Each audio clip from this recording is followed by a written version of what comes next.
Tu sais qui était Jeffrey Dahmer? Tu parles? C'est quoi ton film préféré? Hein, c'est quoi? Le silence des agneaux? C'est ça? Vraiment? T'es sérieux? Le silence des agneaux? Qu'est-ce qu'ils ont fait dans ce film? Regarde ça. Tu sais ce que Buffalo Bill aurait fait de cette photo dans le silence des agneaux? Il l'aurait gardée. Tu vas la garder. D'accord? Buffalo Bill, tu sais, il a mis toutes ses femmes dans l'eau. Mais il leur a enlevé la peau en souvenir.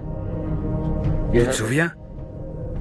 T'as raconté à des gens, à Bethesda, que tu adorais ce film. Et même que c'était ton préféré. Bien sûr, t'es pas aussi doué qu'Hannibal Lecter. Mais je pense que ce Buffalo Bill, ou peu importe son nom, ça pourrait être toi.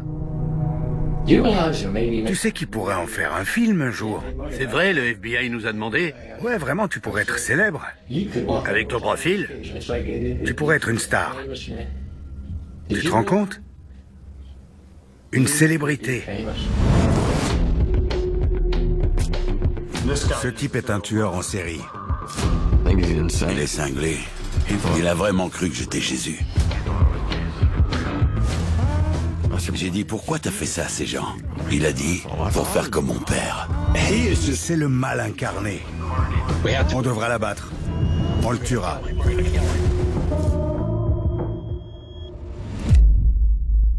Pendant toute la durée de l'enquête et pendant ses interrogatoires, Aden a révélé qu'il avait tué plusieurs personnes dans différents lieux et que dans certains cas, il pensait pouvoir montrer aux enquêteurs et au FBI où elles étaient. On a pris la route avec Aden et Jack en direction de Wellfleet, au Massachusetts, et plus précisément vers Pamet Point, où Aden a passé beaucoup de temps dans sa jeunesse. On pensait que ces endroits l'inciteraient à parler et coopérer davantage. On a emmené Jack Truitt avec nous, sans quoi Clark ne serait pas venu. Il y avait comme un lien entre ces deux-là. La sécurité était primordiale dans cette opération. N'oublions pas que ces deux hommes étaient des criminels. C'étaient des meurtriers condamnés, des tueurs purs et durs. On était donc préoccupés par la question de la sécurité et on voulait éviter une vengeance contre Aden Clark, qui était très suivi par les médias et qui n'était pas très apprécié des Américains. Au début, j'étais content. Je me suis dit, la vache, je sors de tôle pour quelque temps. On avait établi une règle. Il n'y aurait pas d'armes dans la voiture en présence de Truitt et Clark, au cas où. Je me suis retrouvée dans la voiture avec Aden et Jack. Jack à l'avant et Aden à l'arrière avec moi. Je dois avouer que j'étais un peu inquiète qu'ils me mettent dans un véhicule avec deux meurtriers. J'étais la seule femme. J'étais jeune et nouvelle dans les forces de l'ordre. Aden me considérait donc comme le maillon faible. S'il choisissait une cible, ce serait forcément moi. Le premier jour, on a roulé au moins 12 heures. Ce n'est pas facile de meubler une conversation sur une période aussi longue, et encore moins avec quelqu'un comme Aden Clark. Mais j'ai fait la conversation. J'ai évoqué de vieilles émissions de télé qu'il connaissait peut-être ou des choses qu'on avait en commun. Why do you like the Waltons? That was like the perfect family. It's based on the 40s and stuff. Well, a lot of things on that show remind me of my childhood. It reminds you of your childhood, but you told me that your family was not good in your childhood. So why the Waltons are like was a great family. I don't understand. Well, I don't know. Remind me of certain things. Right. It's just a show. I just like that show. A lot of people like watching horror shows. I'm not into that. I don't watch horror shows. Il voulait une amie, une femme avec qui il pourrait notamment parler de vêtements. On a parlé de boutiques, de mode et de grandes marques. Ça nous a rapprochés. Et d'un coup, Aden nous parle de cette femme, la Dame des Dunes, à Provincetown. C'est un mystère tenace qui résiste aux enquêteurs de Provincetown dans le Massachusetts. Qui est la Dame des Dunes et qui l'a tuée? L'État du Massachusetts a un peu la forme d'un bras qu'on contracte et Provincetown se trouve au bout. Je m'appelle Rick Nagel. Je m'occupais d'affaires non résolues pour la police d'État du Massachusetts et j'ai participé à celle de la Dame des Dunes.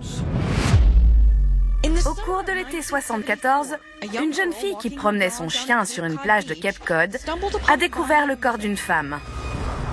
Nue sur une serviette, elle avait été sauvagement assassinée, presque décapitée, et ses mains tranchées n'ont jamais été retrouvées.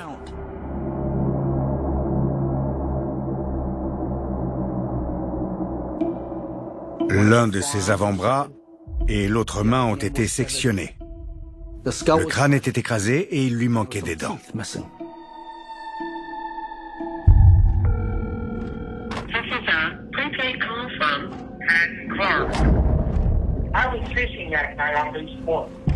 I was coming over to deal with my fish when I saw something. And what did you discover? A body. I didn't pay much mind to it. Why not? There's a person who's dead, and you didn't take mind to it? No. Son corps a été découvert juste en face de l'endroit où il travaillait, le restaurant The Moors. Vous bossiez au resto The Moors? Exact. Comment ça allait pour vous? Mal. Haddon commence à parler du Moors à Provincetown, où il travaillait en 1974, et il raconte qu'après avoir traversé les marais salants, il marchait sur les dunes quand il a croisé une femme sur cette plage. Comment l'avez-vous fait monter? Dans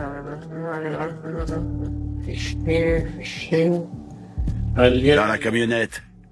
Je l'ai attiré, bien sûr. Vous l'avez attiré?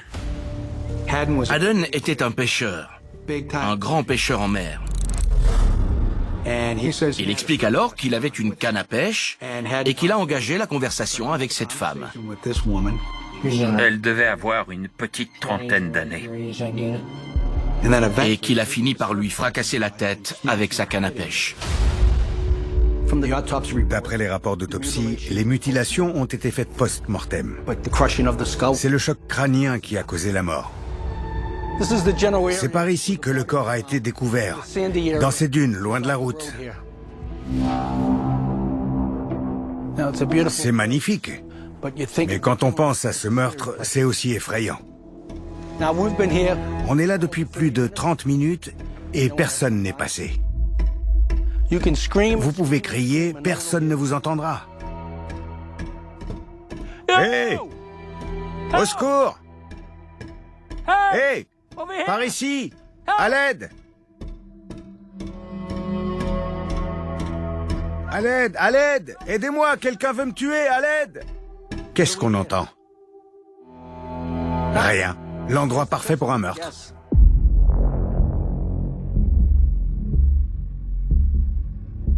Haddon a dit à toutes les personnes qui ont travaillé sur cette affaire qu'il avait tué la Dame des Dunes.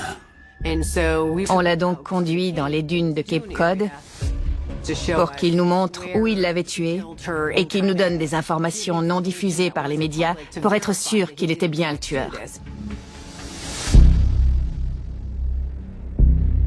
Quand le corps a été découvert, ils n'ont pas pu l'identifier. C'était très difficile. En 1974, il n'y avait pas d'analyse ADN. Les pistes étaient donc limitées. Sans les mains de la victime, nous n'avions pas ses empreintes digitales. Vous lui avez fait quoi? J'ai vu une enveloppe sur laquelle il avait dessiné une main dont les doigts avaient été coupés et mis sur des hameçons pour servir d'appât. J'ai tranché ses mains et elles m'ont servi d'appât. C'est son humour. Il se jouait de nous et nous attirait avec des indices. Il dessinait des mains et insinuait qu'il allait nous donner une information sur l'endroit où on pourrait les trouver. En me basant sur ces révélations, je suis convaincu qu'Aden Clark a tué cette femme.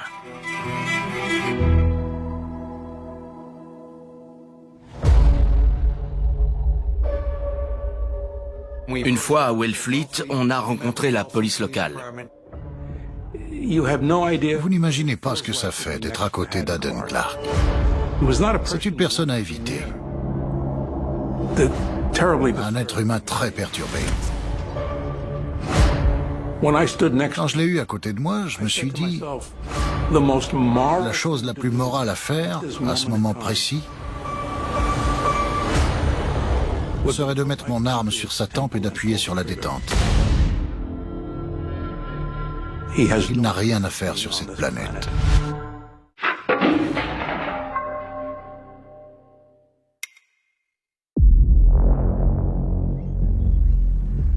À l'occasion d'une de ces sorties, Jack et Aden ont dormi dans la maison de correction de l'État du Connecticut. Comme il s'agissait de 2 meurtriers condamnés, l'hébergement dans lequel on les plaçait devait être adapté. On ne pouvait pas les mettre dans un établissement à faible niveau de sécurité, ça devait être une prison à très haute sécurité, dans une unité où sont détenus les pires criminels. Je crois savoir ce que j'ai fait des corps. J'aime garder les corps. Après avoir interrogé Aden Clark, on s'est dit qu'il y avait plein d'endroits possibles où il pouvait nous guider vers les corps des victimes. On a notamment évoqué le fait qu'il aurait pu les enterrer dans le cimetière où reposait son grand-père dans le Connecticut. Et puis bien sûr, l'étape finale de ce voyage était la propriété des grands-parents, où Aden semblait se sentir le mieux et où il avait probablement enterré la plupart de ses victimes. What was the thing you said you didn't ever ask me about the other girls? I bet she'd have all that information written in a diary in a root cellar on Cape Cod somewhere. People trying to find that root cellar, but it's below the surface now. How many years of stuff was written down in that diary? I would say at least 5 years. So there's 5 years is a lot of stuff to put in a diary. And no one's ever found that diary? I mean, I told the police to get back to it. They just couldn't find it. It's probably still there in a root cellar. C'était un peu comme regarder des souris qui cherchent un bout de fromage dans un labyrinthe. Il aimait bien regarder les enquêteurs courir dans tous les sens dès qu'il leur disait quelque chose. Je pense qu'il aimait jouer au chat et à la souris. Aden disait toujours qu'il était Kristen. Et comme Kristen avait tué ses gens, c'était à elle de nous conduire jusqu'au lieu de sépulture. Il voulait être habillé en femme pour aller chez son grand-père. Je devais donc acheter une perruque, un soutien-gorge, des chaussures, une jupe et un jupon. Mais je n'avais que $100 de budget. Et Kristen avait des goûts de luxe. Coach LL Bean, des vêtements de marque. Je lui ai dit, Kristen, je ne vais pas pouvoir vous offrir tout ça, mais je vais essayer de trouver des contrefaçons. On est allé dans un magasin de vêtements bradés qu'on a fait évacuer. Puis les autres agents sont entrés avec leurs armes et on a fait entrer Kristen et Jack. Ils avaient tous les deux des chaînes et des menottes et les pauvres employés devaient être terrifiés. Je me suis dit, c'est surréaliste. Je me souviendrai de ce moment toute ma vie.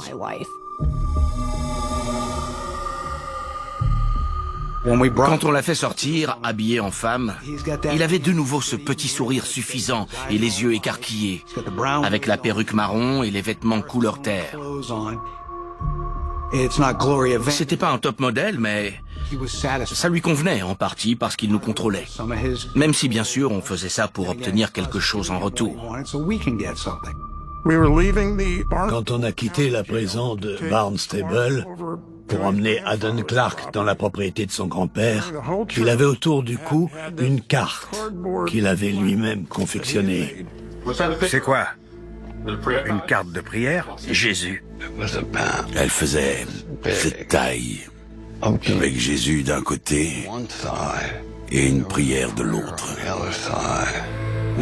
Comme c'était un objet religieux, on ne pouvait pas le lui confisquer.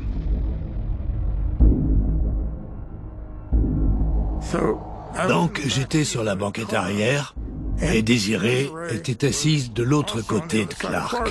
J'ai remarqué qu'il se faisait saigner en se grattant les pouces l'un contre l'autre. Je savais qu'il aimait saigner comme une femme. C'est quelqu'un. Je me suis dit qu'il faisait ça parce qu'on allait sur l'un de ces lieux de sépulture et que c'était du sérieux. On a une sorte de sixième sens. On sait quand quelque chose ne va pas, et à ce moment-là, j'ai senti que c'était le cas. Clark est devenu fou.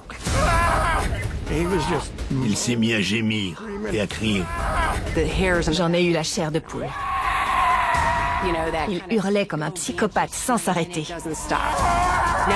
Quand j'ai voulu lui attraper les mains pour qu'il arrête, il a tenté de me donner un coup de tête et de me mordre. Ed lui a alors saisi la tête. Je n'oublierai jamais ses yeux de fouine et ce crâne chauve, la tête en arrière, avec ses dents jaunes. Quand j'ai ouvert la portière, Aden était en train d'agresser un des deux agents assis sur la banquette arrière à côté de lui, en essayant de la mordre au niveau du cou. Je l'ai alors attrapé par la chemise et je lui ai donné un coup de poing au visage le plus fort possible. Parce que je ne voulais pas avoir à dégainer et à lui tirer dessus. La violence comme remède à la violence, en quelque sorte. Et ça m'a fait du bien. On s'est remis en route en direction d'un poste de police. C'est là que Jack a dit « J'aimerais vous parler ». J'ai dit à Lou que Aden avait une arme dans son pendentif. Il a une lame de rasoir et il veut s'en servir contre vous. On lui a pris sa carte de prière, on l'a ouverte, et en effet, il y avait une lame de rasoir dedans. Quand il s'est mis à gesticuler à l'arrière, peut-être qu'il avait prévu de m'égorger. Vous avez eu peur? Non. S'il avait sorti cette lame de rasoir, je la lui aurais confisquée, gentiment. Aden Clark prétend avoir enterré des victimes ici, sur l'ancienne propriété de son grand-père.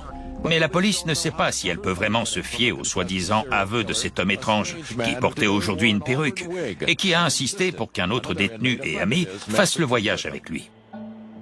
Avant de les lâcher, je leur glissais toujours quelques mots à l'oreille, du genre « Si je sens qu'il y a quelque chose, quoi que ce soit d'anormal, si je soupçonne ne serait-ce qu'une seconde que tu vas tenter de t'échapper, je n'hésiterai pas à tirer une balle dans cette oreille avec laquelle tu m'écoutes. T'as pigé ?»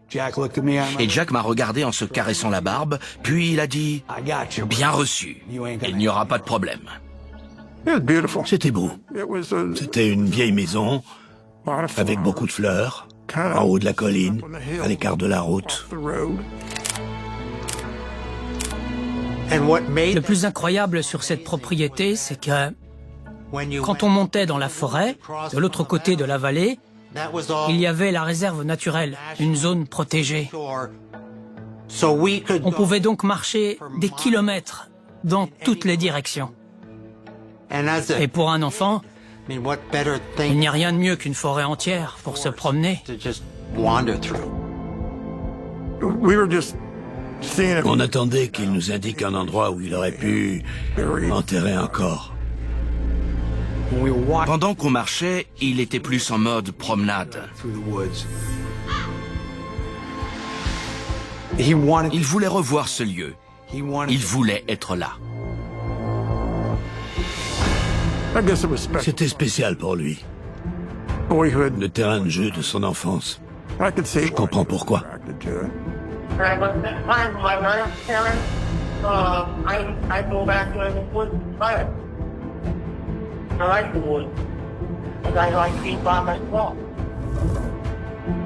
Alors qu'on marchait dans les bois, il a dit « Si vous me laissez le temps de retrouver mes repères, je pense que je peux localiser son corps. » Après quelques heures, il était évident qu'il revivait ses fantasmes et qu'il aimait ça. Je l'ai pris en aparté et je lui ai dit qu'on n'était pas là pour s'amuser et qu'il devait se reconcentrer. Il m'a alors répondu « Je vais manger tes enfants ». Il prenait son pied à se balader dans les bois. Et je me suis dit, c'est quoi ce bordel?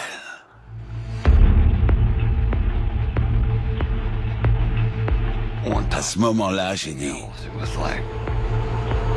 très bien. Je vais le tuer.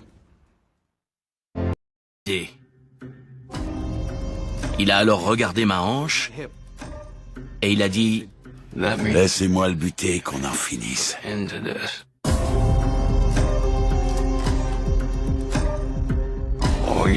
Vous n'aurez qu'à dire qu'il s'est emparé de votre arme, que je la lui ai prise et que je lui ai tiré dans la tête. Fin de l'histoire. Il a dit, écoute, je comprends ce que tu dis et ce que tu ressens. Mais personne dans cette équipe n'acceptera. C'était hors de question. Si je franchis cette ligne, je deviendrai comme Addon.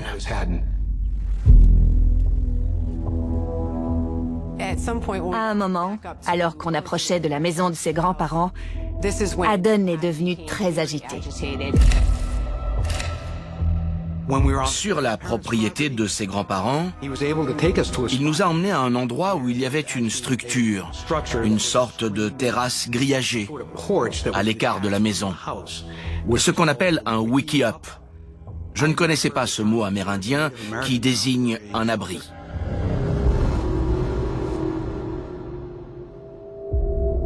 Il m'avait dit que quand il était gamin, il dormait parfois là-dedans.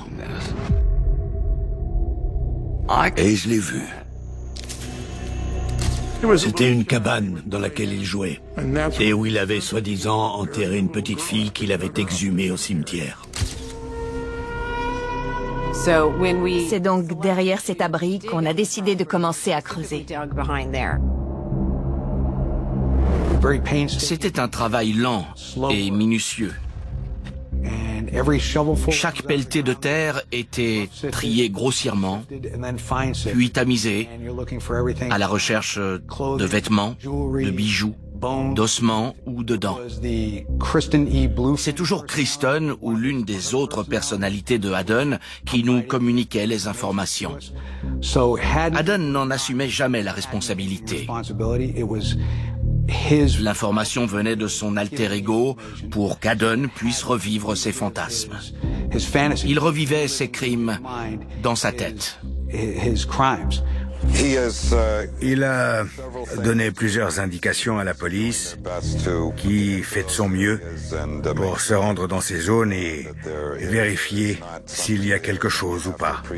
Mais il faut garder en tête que certaines de ces informations remontent à plusieurs années. La zone d'excavation était grande et on a creusé profondément. Ça a pris du temps, mais ils n'ont jamais rien trouvé. Il n'a pas désigné une zone précise. Mais y avait-il quelque chose? On l'ignore. Il n'avait pas non plus réussi à localiser Michel. Même à 5 mètres de l'endroit où il l'avait enterré, il ne l'a pas reconnu. À mesure que le temps passait, on commençait à s'impatienter. Jack a fini par nous dire « Laissez-moi une minute avec lui ». Jack était énervé, parce qu'il avait promis des résultats, mais une fois arrivé au soi-disant bon endroit, il n'y avait rien. J'en étais à un point où mon cerveau ne pensait qu'une chose. Ce type ne mérite pas de vivre. Je l'ai saisi à la gorge et je l'ai soulevé. Il était bleu Quand j'ai fini par entendre quelqu'un dire « Allez, repose-le », j'ai repris mes esprits. Et je l'ai lâché. Après cet échec, on lui a dit « Hey, tu nous as menti ». Il s'est fermé comme une huître. Puis il a dit « Eh bien, c'était peut-être pas là ». Par la suite, au cours des interrogatoires qu'on a menés dans la prison haute sécurité de Cumberland, Haddon Clark a donné des informations sur Sarah Pryor que seul le tueur pouvait connaître. On a appelé la police d'État du Massachusetts, avec laquelle on travaillait déjà sur l'affaire de Cape Cod. Ils nous ont dit qu'ils avaient déjà arrêté un suspect et que l'affaire était close. Un mois après la disparition de Sarah, il y a eu une tentative d'enlèvement près de Wayland. Mais la victime a pu s'enfuir. Le suspect s'appelait John Worthy. La police d'État du Massachusetts a toujours été convaincue que John Worthy était le kidnappeur et le meurtrier de Sarah Pryor. On ne m'a jamais laissé consulter le dossier. J'ignore pourquoi. Haddon, franchement... Ouais, franchement, ouais. Vous vous imputez un crime que vous n'avez pas commis, pas vrai? D'accord, c'était pas moi. Vous êtes prévisible. C'était pas moi. Pourquoi vous êtes là? C'est plus facile de dire que c'est pas moi. Pourquoi? C'est plus facile, c'était pas moi. Plus facile pour qui? Vous et moi. Ah bon? Ah bon? Pour moi, il ne fait aucun doute qu'Haddon Clark a assassiné Sarah Pryor. J'en suis certain. Je pense qu'il a causé la mort de Sarah Pryor en raison de ce qu'il m'a dit. Je ne connais que les faits. Est-ce que j'en suis certain? Non. Mais parfois, il faut savoir s'arrêter. Même si on se dit qu'en creusant un peu plus loin, on aurait peut-être trouvé la solution. On ne peut pas savoir. On ne pouvait pas creuser partout. Ça coûte cher.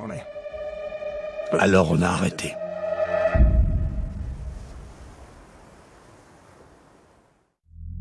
Je pense qu'Haddon Clark est un tueur en série.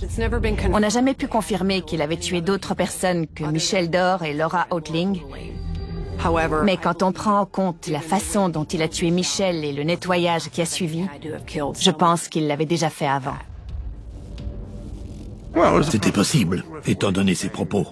Mais rien de ce qu'il a dit ne s'est concrétisé. Je ne montre pas aux gens ce que je pense. C'est comme une partie d'échecs. Parfois, pour battre l'adversaire, vous lui tendez un piège. Il va se dire « Ah, il s'est exposé, je vais lui prendre une pièce de l'échiquier. » Et il croit que c'est une bonne idée, mais il se trompe. Je suis sûr qu'il a adoré faire danser tous ses fonctionnaires dans toutes ces villes où il les a emmenés pour chercher des cadavres. Il a dû bien s'amuser.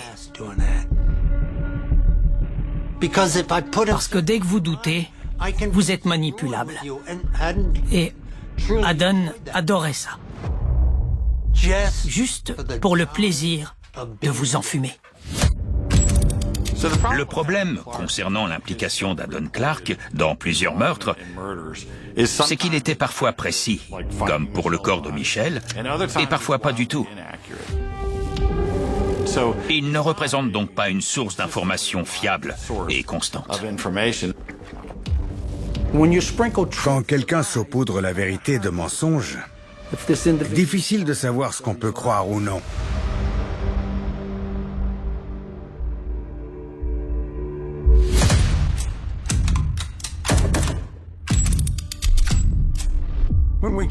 Quand on l'a remis en prison, il m'a dit Ed, pardon pour les problèmes que je vous ai causés, ou un truc du même genre. Mais il n'y avait aucun remords. On a des choses à te dire. À l'époque, il me considérait peut-être comme son seul ami. Même si je ne l'aimais pas. Debout. Lève-toi, mec. Allez. C'est dur d'être gentil avec ce genre de personnes. Mais je l'ai été. Pas au début, mais à la fin.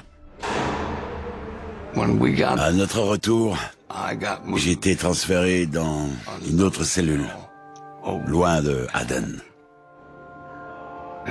Ça a été pour moi un véritable soulagement.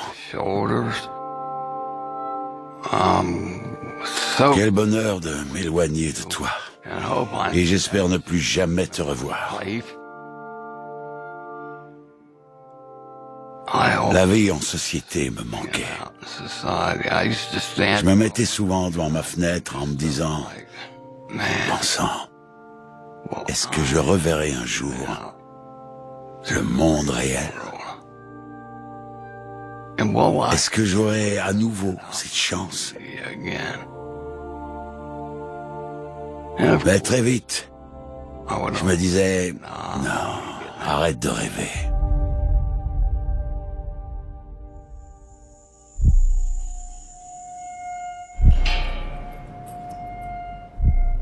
Tous les 3 à 5 ans, j'avais une audience de conditionnel. C'était très bref. On revient vers vous pour vous dire ce qu'il en est. Mais c'était toujours non.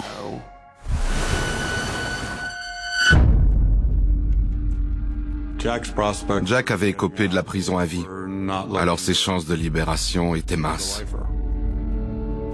Le gouverneur de l'époque était catégorique. Pas de conditionnel pour ces gens-là. J'ai décidé d'en parler à Davis Ruark. Joe Gamble est quelqu'un de très intéressant. Le meilleur officier de la criminelle avec lequel j'ai jamais travaillé. Il était très impressionné par Jack, notamment par son ouverture d'esprit. Jack Truitt a joué un rôle clé dans la découverte du corps de Michel Dore. Il a eu le courage, compte tenu de sa situation en prison, de parler à la police. Je pensais qu'après toutes ces années passées en prison, il avait mûri et qu'il ne constituerait pas un danger pour la société. Joe m'a demandé de chercher une solution pour que la peine de Jack soit réduite. Ça m'a mis dans une position délicate. D'un côté, il y avait Jack Truitt, condamné pour avoir tué quelqu'un. De l'autre, l'enquêteur de la criminelle que je respectais le plus me disait « Ce type mérite un traitement spécial ». C'était donc un peu un cas de conscience. Davis a suggéré qu'on demande à un juge de remplacer la perpétuité de Jack par un certain nombre d'années de prison, pour qu'il soit éligible à la libération conditionnelle.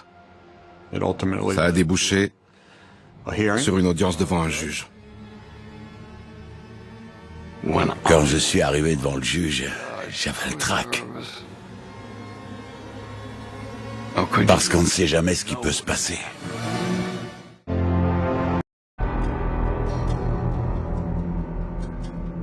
Tous ceux qui étaient venus témoigner en ma faveur l'ont fait. On m'a demandé de m'exprimer lors de l'audience. Mais j'avais trop de choses à dire et je ne savais pas par quoi commencer. Alors j'ai fondu en larmes.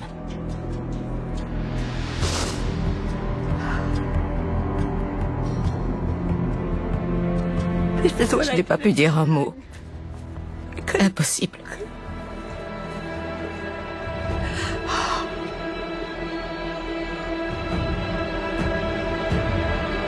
Le juge est revenu et a dit « Ma décision est prise.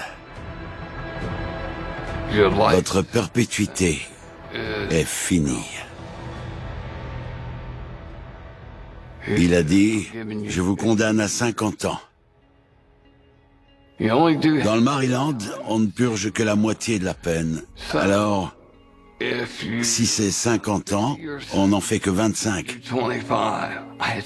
Et comme j'en avais fait 36, j'étais libre. Sincèrement, c'était le plus beau jour de ma vie. C'était fantastique. Comme si Dieu m'offrait une chance. Alors pas question de la gâcher, tout simplement.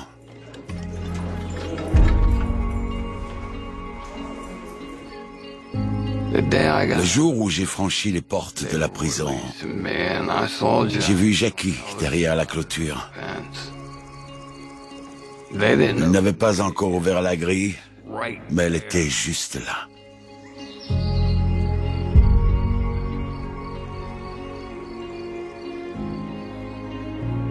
J'ai dit, est-ce que tu es prête? Elle a dit, et toi alors? J'ai dit, pour sûr. Et il a franchi la grille. C'était comme faire à nouveau sa connaissance.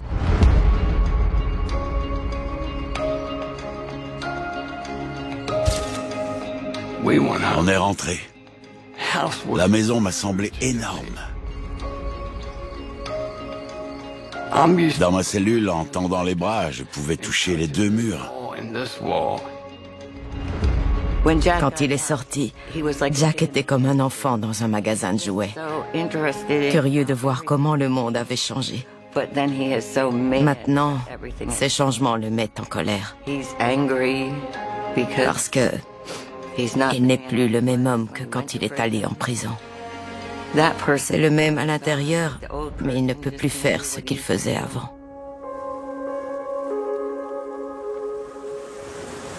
Jack a purgé sa peine. Et il a payé pour les faits qui lui ont été reprochés. Au prix d'un grand sacrifice et d'un grand risque personnel, il a fait une bonne action. Ramener Michelle Dore chez elle. Je suis fier de ce qu'on a fait. J'ai pu apporter la paix à cette famille.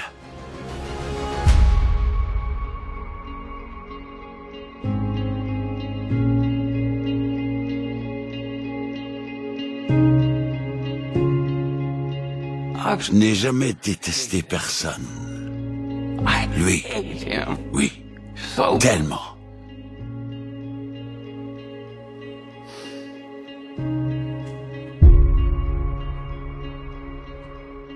Vous souhaitez ajouter quelque chose? Non. J'en ai fini avec lui.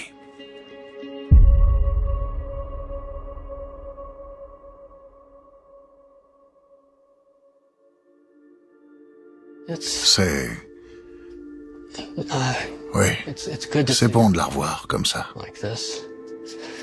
Souriante. Et pleine de vie.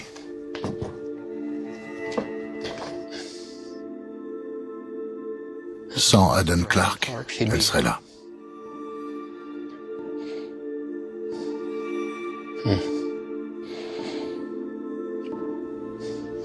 Ça suffit. C'est terrible de se dire que la folie de cet homme, sa maladie, son âme maléfique et ses actes ont eu des répercussions sur tant de gens. Il nous a entraînés sur des chemins qu'on n'était pas censé prendre. Je ne me demande jamais pourquoi il a fait ça, ni d'où il vient. Ce ne serait pas juste pour Laura. Elle mérite que je pense à elle et rien qu'à elle. Parfois, je me demande qui elle aurait épousé, où elle aurait vécu. Si elle aurait eu des enfants de l'âge du mien. Je pense à elle tout le temps.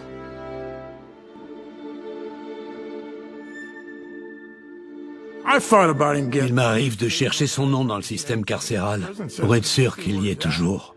On savait que s'il sortait de prison, il tuerait à nouveau et qu'on ne serait pas en sécurité. He's paranoid schizophrenic. Adam's clearly dangerous. He's very cunning, he's very manipulative. He knows how to act normal and fake things in front of people. I mean, he killed a 6-year-old girl, spur of the moment supposedly, just because the opportunity was there and he was angry. So it's very concerning if he were to get out. You can't force him to take his medication. You can't really monitor that. Si Aden sortait de prison, il recommencerait à tuer des gens. Je crois que c'est plus fort que lui. Il se déchaînerait à la première occasion. J'espère que les commissions de libération conditionnelle feront ce qu'il faut pour le bien de tous. Et qu'Addon ne sera jamais libéré, même à un âge avancé. Si c'était envisagé, j'écrirais à la commission concernée pour m'y opposer, parce que cet homme est détraqué. Oui, il récidiverait. J'en suis certain. Il m'a dit, je cite, « Si je suis libéré, je tuerai ceux qui m'ont fait du tort, et ensuite, je recommencerai ce que je faisais avant. » Dès qu'il sortira, on le traquera et on l'abattra. Il faudra le tuer. I want to know what you're doing. What do you plan on doing with the stuff we talked about? I don't know. I don't know yet. What would you change in your life if you could do it all over again? Well, some things I wouldn't change, but the bad things I did, the murders I did, what I did was wrong. I know that. You didn't ask me about Glory Henson or Mary Mott and Bonnie Beckett with Wiser. What does that mean? Michelle Gore, Silver Spring, Maryland. Laura Holman, Augusta, Maryland. Maureen Benson, Wallingford, Connecticut. Mary Mott, New Canaan, Connecticut. Sarah Fryer, Wayland, Massachusetts. Bonnie Beckett, Wiser, Brooklyn, New York. How do you know their names so well and where they're from? I get to know their areas. I've been all over the United States. I remember certain incidents that I was in the area. Addon, who are all these women you just brought up, these names? Who are they? How do you know them? Wait, someone's at my door. Hey, I gotta go.